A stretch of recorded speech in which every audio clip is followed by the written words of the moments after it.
ಕುತ್ಕೊಳ್ಳಿ ಎಲ್ಲ ಕಡೆ ಮಾಡ್ಬೇಕಂడి.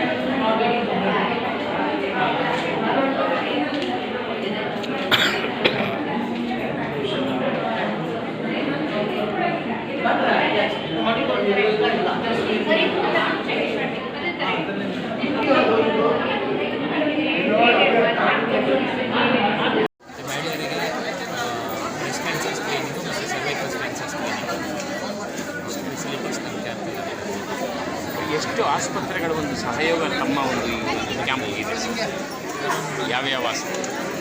ಮೊದಲನೇದಾಗಿ ನಮ್ಮ ಮಾತೃ ಮಲ್ಟಿ ಸ್ಪೆಷಾಲಿಟಿ ಹಾಸ್ಪಿಟಲ್, ನಮ್ಮ ಪಾದನೆಲ್ಲ orthopaedician, APL3 hospital, Apollo Seshadri hospital, ನಮ್ಮ ಡಾಕ್ಟರ್ MC ಮೋದಿ ಹಾಸ್ಪಿಟಲ್, ಈ ಸೇವೆಯನ್ನು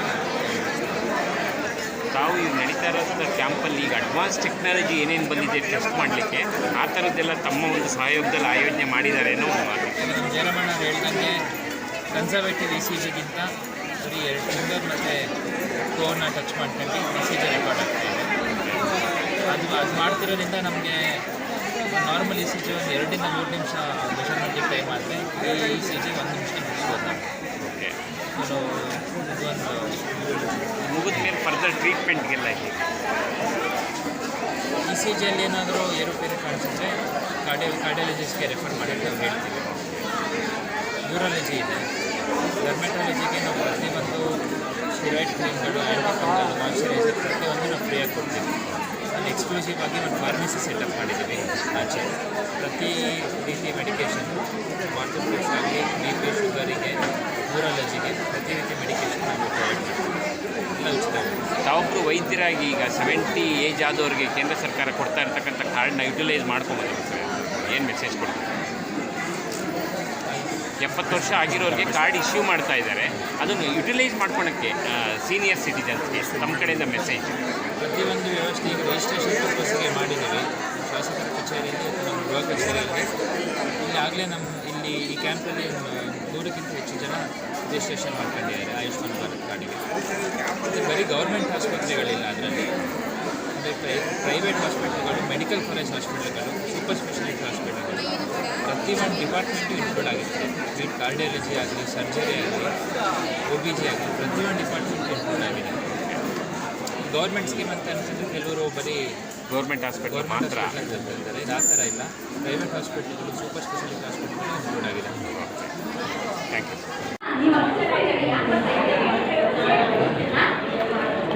ಮೂಳೆ ಇದಾಗಿದೆ ಅಂತ ಚೆಕ್ ಮಾಡೋದು, ಮಂಡಿ ನೋವು ಬರುತ್ತಲ್ಲ, ಅದು ಚೆಕ್ ಮಾಡೋದು.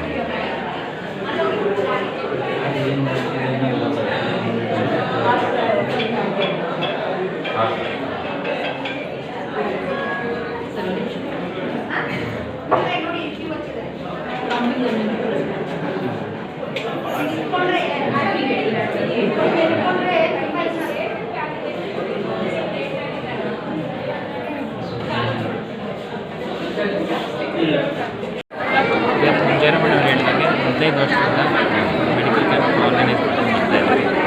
ಕಳೆದ 4 ತಿಂಗಳಿಂದ ಡಿಫ್ರೆಂಟಾಗಿ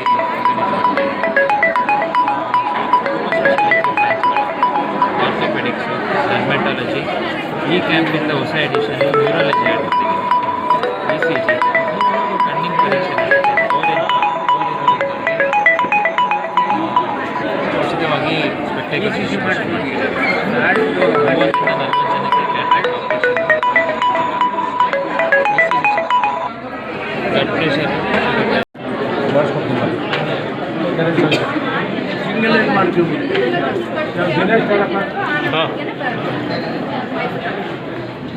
ಇಲ್ಲ ಕರೆಂಟ್ ಇದೆ, ಕರೆಂಟ್ ಇದೆ ಇಲ್ಲಿದೆ. ಸುಮಾರು ಒಂದು 10 ವರ್ಷಗಳಿಂದಲೂ ಸತತವಾಗಿ ಪ್ರತಿ ತಿಂಗಳು ಕೊನೆಯ ಭಾನುವಾರ ನಡೆಯುವಂಥ ಒಂದು ಕಾರ್ಯಕ್ರಮ ಇದೆ. ಹೆಲ್ತ್ ಕ್ಯಾಂಪ್ನಲ್ಲಿ ಒಂದು ಮನುಷ್ಯನಿಗೆ ಏನೇನು ಅವಶ್ಯಕತೆ ಇದೆ ಅದನ್ನೆಲ್ಲ ಕಂಪ್ಲೀಟ್ ಒಂದು ನಾವೆಲ್ಲರೂ ಹೊರಗಡೆ ಹಾಸ್ಪಿಟಲ್ ಇಲ್ಲ ಗಾಡಿ ಸೆಂಟ್ರಲ್ಲಿ ಮಾಡಿಸ್ಬೇಕು ಅಂತಂದರೆ ಸುಮಾರು ಒಂದು 4,000 ರಿಂದ 5,000 ರೂಪಾಯಿ ಖರ್ಚಾಗುತ್ತೆ. ಇಷ್ಟೆಲ್ಲ ನಾವು ಚೆಕಪ್ ಮಾಡಿಸ್ಬೇಕು ಅಂದ್ರೆ ಆಚೆ ಅದನ್ನು ನಾವು ಫ್ರೀಯಾಗಿ ಇಲ್ಲಿ ಪ್ರತಿಯೊಬ್ಬರಿಗೂ ನಾಗರಿಕರಿಗೂ ಸಿಗಬೇಕು. ಎಲ್ಲಿ ಬಡತನ ಇರ್ತದೆ ಅವರು ತೋರ್ಸ್ಕೊಳಕ್ಕೆ ಹೋಗಲ್ಲ, ಇಲ್ಲ ಚೆನ್ನಾಗಿದ್ದರೂ ಸಹ ತೋರ್ಸ್ಕೊಳಕ್ಕೆ ಹೋಗಲ್ಲ. ಇದು ಪರಿಸ್ಥಿತಿ ಹಂಗಾಗಿದೆ. ನಾವೆಲ್ಲ ಚೆನ್ನಾಗಿರ್ತೀವಿ ಅಂತ ಅನ್ಕೊಂಡಿರ್ತೀವಿ, ಬಂದು ಟೆಸ್ಟ್ ಮಾಡಿಸಿದಾಗ ಗೊತ್ತಾಗುತ್ತೆ ಏನಾದ್ರು ಒಂದು ಸಣ್ಣ ಪುಟ್ಟ ಕಾಯಿಲೆ ಇದ್ದರೆ ಮುಂಚೆನೇ ತೋರಿಸಿದಾಗ ಅದಕ್ಕೊಂದು ಟ್ರೀಟ್ಮೆಂಟ್ ಅಂತ ಸಿಗುತ್ತೆ. ಮಿತಿ ಮೀರೋದಾಗ ಏನಾಗುತ್ತೆ, ಎಷ್ಟು ಲಕ್ಷಾಂತರ ರೂಪಾಯಿ ಎಲ್ಲ ಎಷ್ಟು ಖರ್ಚು ಮಾಡಿದ್ರು ಜೀವ ಉಳಿಸ್ಕೊಳ್ಳೋಕ್ಕಾಗಲ್ಲ ಅಂತ ಒಂದು ಪರಿಸ್ಥಿತಿ ಇವತ್ತು. ಇಲ್ಲಿ ಬಿ ಪಿ ಶುಗರು ಕಣ್ ಟೆಸ್ಟ್ ಮಾಡಿಸೋವಂಥದ್ದು, ECG ಮಾಡ್ತಾಯಿದ್ದಾರೆ. ಮೂಳೆ ಡಾಕ್ಟ್ರು ಬಂದಿದ್ದಾರೆ, ಡಾಕ್ಟರ್ ಮಹೇಂದ್ರ ಸರ್ ಬಂದಿದ್ದಾರೆ. ಸ್ಕಿನ್ ಡಾಕ್ಟರ್ ಪವನ್ ಅಂತ ಸ್ಕಿನ್ ಡಾಕ್ಟ್ರು ಬಂದಿದ್ದಾರೆ. ಗೈನಕಾಲಜಿಸ್ಟ್ ಬಂದಿದ್ದಾರೆ, ಡಾಕ್ಟರ್ ಪುಣ್ಯ ಹಾಸ್ಪಿಟಲಿಂದ ಗೈನಕಾಲಜಿಸ್ಟ್ ಬಂದಿದ್ದಾರೆ. ಮತ್ತು ಎಲ್ಲ ಥರದ್ದು ಟ್ರೀಟ್ಮೆಂಟನ್ನು ಸಹ ಇಲ್ಲಿ ಸಿಗ್ತಾ ಇದೆ. ECG ಮಾಡ್ತಾರೆ, ಎಕೋ ಮಾಡ್ತಾ ಇದ್ದಾರೆ. ಕ್ಯಾನ್ಸರ್ ಬಸ್ಸು ಸಹ ಬಂದಿದೆ. ಡೆಂಟಲ್ ಡಾಕ್ಟರ್ಗಳು ಸಹ ಇದ್ದಾರೆ. ಹಾಗಾಗಿ ಅಪೋಲೋ ಹಾಸ್ಪಿಟ್ಲು, ಮಾತೃ ಹಾಸ್ಪಿಟ್ಲು, ಡಾಕ್ಟರ್ ಪುಣ್ಯ ಹಾಸ್ಪಿಟ್ಲು ಮತ್ತು ಲಯನ್ಸ್ ಕ್ಲಬ್ ಎಲ್ಲ ವತಿಯಿಂದನೂ ಸಹ ಇವತ್ತು ಕ್ಯಾಂಪ್ ನಡೀತಾ ಇರ್ತದೆ. ಸಾಕಷ್ಟು ಸಂಖ್ಯೆಯಲ್ಲಿ ಬೆಳಗ್ಗೆಯಿಂದಲೂ ಸಹ 7:30ಇಂದನೂ ಸಾಕಷ್ಟು ಸಂಖ್ಯೆಯಲ್ಲಿ ಭಾಗವಹಿಸಿದ್ದಾರೆ.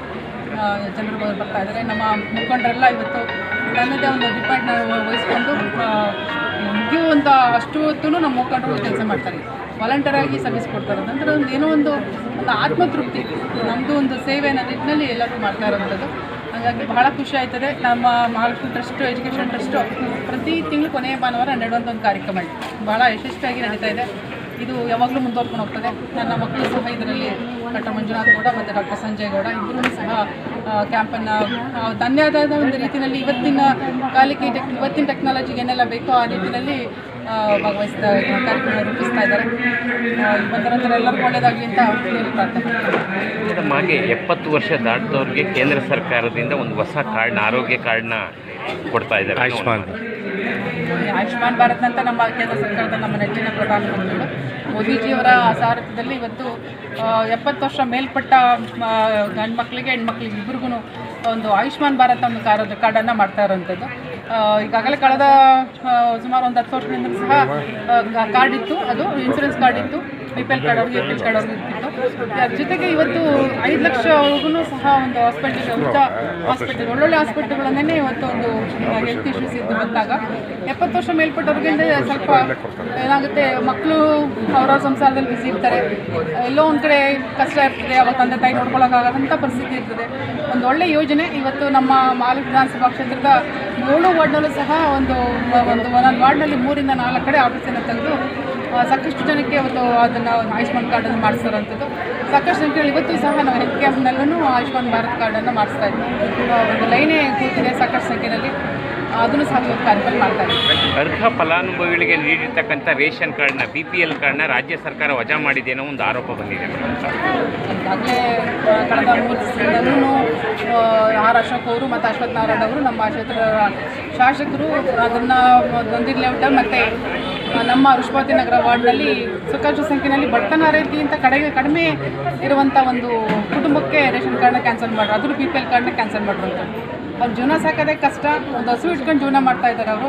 ಅಂಥದ್ದನ್ನು ಅವರನ್ನು ರೇಷನ್ ಕಾರ್ಡ್ ಕ್ಯಾನ್ಸಲ್ ಮಾಡಿ ಅವ್ರ ಹೊಟ್ಟೆ ಮೇಲೆ ಹೊಡೆದಂಥ ಕಾರ್ಯಕ್ರಮನ ನಮ್ಮ ಕರ್ನಾಟಕ ಸರ್ಕಾರ ಅದು ಮಾಡ್ತಾ ಇದೆ.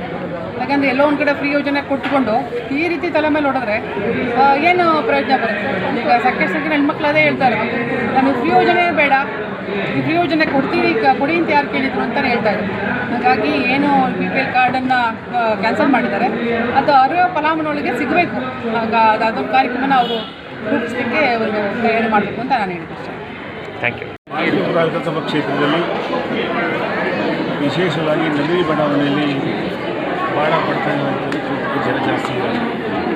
ಎಲ್ಲವನ್ನೂ ಗಮನಿಸಿ ಶಾಸಕರು ಗೋಪಾಲಣ್ಣವರು ಮಹಾಲಕ್ಷ್ಮಿ ಎಜುಕೇಷನ್ ವತಿಯಿಂದ ಕ್ಯಾಂಪನ್ನು ಮಾಡಬೇಕು ಅಂತ ಹೊರಟಿದ್ದೀವಿ. ಈಗಾಗಲೇ ಕ್ಯಾಂಪು 15 ವರ್ಷದ ಕ್ಯಾಂಪನ್ನು ನಡೆಸ್ಕೊಂಡು ಬರ್ತಾ ಇರೋದು. ಪ್ರತಿ ತಿಂಗಳು ಮಾಡ್ತಾ ಜನಕ್ಕೆ ಸಮಸ್ಯೆಗಳು ಜಾಸ್ತಿ ಆಗ್ತಾಯಿವೆ. ಅದನ್ನೆಲ್ಲ ಗಮನಿಸಿ ಯಾಕೆ ಮಾಡಬಾರ್ದು, ಒಳ್ಳೇದು ಮಾಡಬಾರ್ದು ಅಂತ ಹೇಳಿ ಭಾವನೆ ಮಾಡಿ ಅದನ್ನೆಲ್ಲ ಕಳಿಸಿ 20,000 ಮನೆಗೆ ಪಾಪಗಳನ್ನು ಕೊಟ್ಟು ಅವನ್ನೆಲ್ಲ ಕರ್ಕೊಂಡ್ಬಂದು ವ್ಯವಸ್ಥೆಯನ್ನು ಮಾಡಿದ್ದೇವೆ. ಈಗಾಗಲೇ ಬೆಳಗ್ಗೆ 3-4 ಸಾವಿರ ಜನ ಬಂದೋಗಿದ್ದಾರೆ. ಈಗಾಗಲೇ ಮೊದಲೇ ನಾವು BP sugar, thyroid, heart checkup ಮಾಡ್ಕೊಂಡ್ಬರ್ತಾನೆ ಇದ್ವಿ. ವಿಶೇಷವಾಗಿ ಚರ್ಮ ರೋಗ ಮಾಡುವಂಥದ್ದು, ನರ ರೋಗದಲ್ಲಿ ಚೆಕ್ ಮಾಡುವಂಥದ್ದನ್ನು ಕೂಡ ಅಳವಡಿಸಿದ್ದೀವಿ. ಕಾರಣ ಅದು ತುಂಬ ಕಾಸ್ಟ್ಲಿ, ಜನಕ್ಕೆ ಎಡ್ಕೋದಿಲ್ಲ. ಅದನ್ನು ಯಾಕೆ ಮಾಡಬಾರ್ದು ಅಂತ ಗೋಪಾಲಣ್ಣವ್ರ ಮಗ ಮಂಜು ಅವರು ಕೂಡ ಕೂತ್ಕೊಂಡು ಚರ್ಚೆ ಮಾಡಿ ಇದನ್ನು ತರಿಸ್ಬೇಕು ಜನಕ್ಕೆ ಅಂತ ಹೇಳಿ ಒಂದು ಪ್ಲಾನ್ ಮಾಡಿ ಅವ್ರನ್ನ ಕೂಡ ತರಿಸಿದ್ವಿ.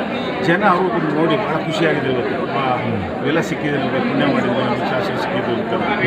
ಯಾರು ಮಾಡುತ್ತಾರೆ ಇದನ್ನು? ನಮ್ಮ ಮನೇಲಿ ಮಾಡೋದೇ ನಮಗೆ ಕಷ್ಟ.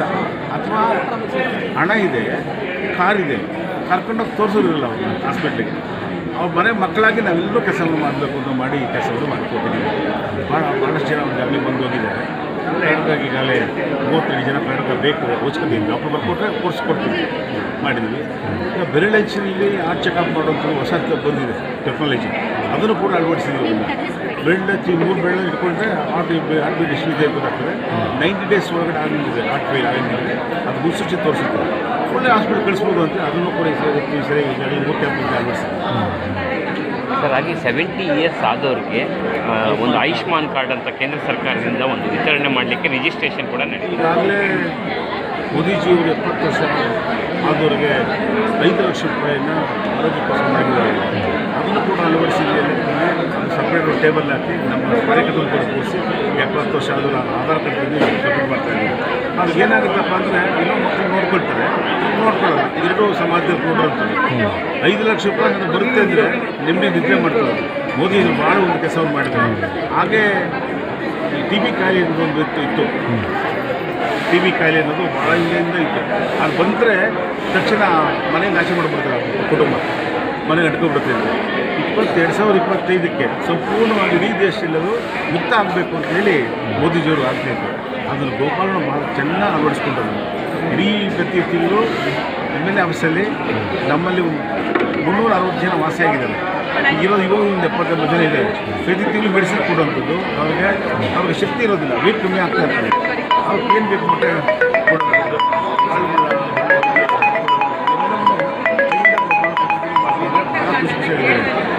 ಒಬ್ಬ 28 kg ಆಗ್ಬಿಟ್ಟಿದ್ವಿ. ಮೆಡಿಸಿನ್ ಸಾಕು ಚೆನ್ನಾಗಿ ಒಬ್ಬನೇ ಅವ್ರು ಕೆಲಸ ಮಾಡೋದು ಶಕ್ತಿ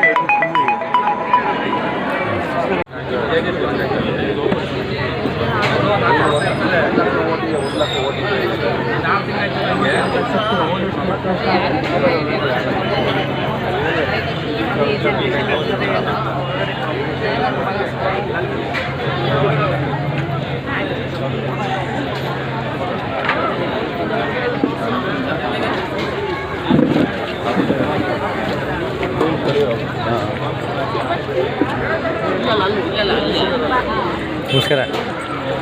ನೋಡಮ್ಮ, ಇಲ್ಲೇ ಹೋಗಿ ಪರವಾಗಿಲ್ಲ, ಚೆಕ್ ಮಾಡ್ತಾರೆ.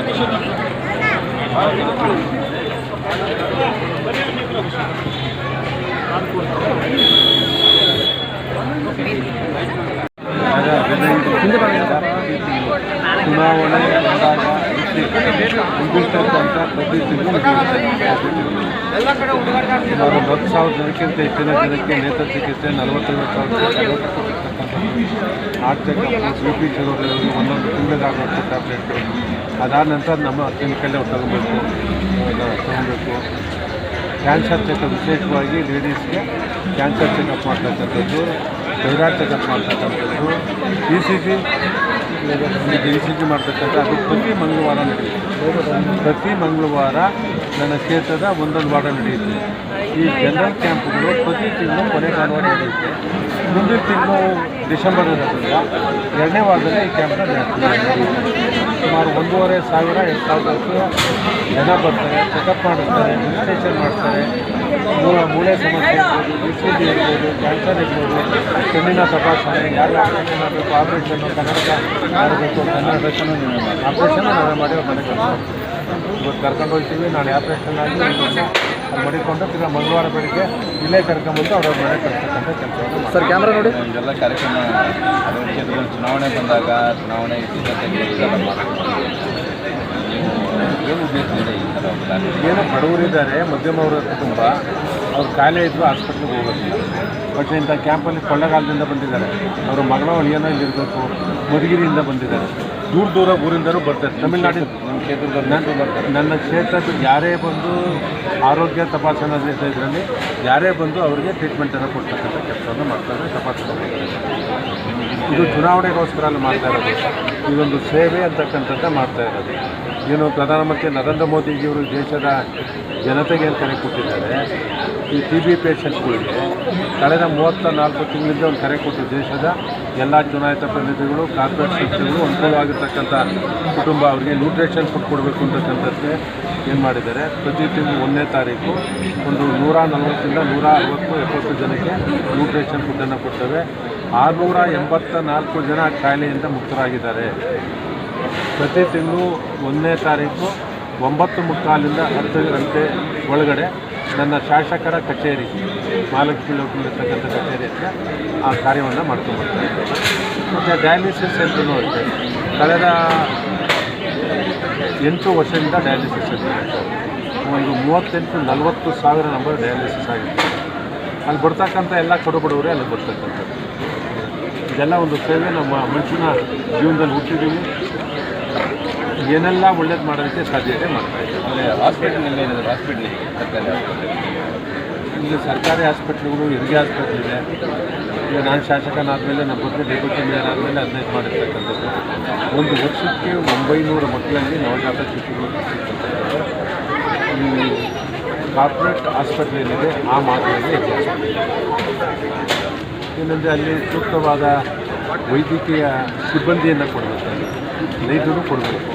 ಎಲ್ಲ ಕೊಟ್ಟರೆ ಭಾಷೆ 1,500 ನವಜಾತ ಶಿಶುಗಳು ಬರೀ ನಮ್ಮ ಕ್ಷೇತ್ರದವೇ ಅಲ್ಲ, ಸುತ್ತ ತಾವರೆಕೆರೆಯಿಂದ ಬರ್ತಾರೆ, ಸೊಂಡಕೊಪ್ಪದಿಂದ ಬರ್ತಾರೆ, ನಲ್ಲಮಂಗಲಿಯಿಂದ ಬರ್ತಾರೆ. ಯಾರು ನರ್ಸಿಂಗ್ ಹೋಮಲ್ಲಿ ಅಡ್ಮಿಟ್ ಮಾಡಿದ್ದಾರೆ, ಇನ್ನೊಂದು ಒಳ್ಳೆ ಹಾಸ್ಪಿಟ್ಲ್ ಐತೆ ಅಂತ ಡಿಸ್ಚಾರ್ಜ್ ಮಾಡಿ ನಮ್ಮ ಹಾಸ್ಪಿಟ್ಲಿಗೆ ಬರ್ತಕ್ಕಂಥದ್ದನ್ನ ನನ್ನ ಕಣ್ಣಾರೆ ನಿಮ್ಮ ಪಕ್ಷದಲ್ಲಿ ಈ ವಿಚಾರನ ಪ್ರಸ್ತಾಪ ಮಾಡಿದರೆ ಈ ಥರ ಮಾಡ್ತಾರೆ, ಯಾಕಂದ್ರೆ ಉಳಿದವರಿಗೂ ಮಾದರಿ ಆಗಬೇಕಲ್ಲ. ಈಗ ನಾನು ಇದರಿಂದಲೇ ನನಗೆ ಜನ ಗೊತ್ತಾಗ್ತದೆ. ಬಡವ್ರಿಗೆ ಏನು ಸೇವೆ ಮಾಡ್ತೀನಿ, ಏನು ಸ್ಪಂದಿಸ್ತೀನಿ, ಇದರಿಂದಲೇ ನಾನು ಇವತ್ತು 4 ಚುನಾವಣೆ ಗೆದ್ದಿದ್ರೆ ನಾವು ಈ ಕೆಲಸ ಏನು ಮಾಡ್ತಾಯಿದ್ದೀವಿ. ಬರೀ ಚುನಾವಣೆಗೋಸ್ಕರ ಎಲ್ಲ ಮಾಡ್ತಕ್ಕಂಥದ್ದು. ನಾವೆಲ್ಲ ಮನುಷ್ಯನ ಜೀವನದಲ್ಲಿ ಹುಟ್ಟಿದ್ದೀವಿ, ಈ ಕೆಲಸ ಮಾಡಲೇಬೇಕು ಅಂತ ಆತ್ಮವಿಶ್ವಾಸ ಮಾಡ್ತಾರೆ.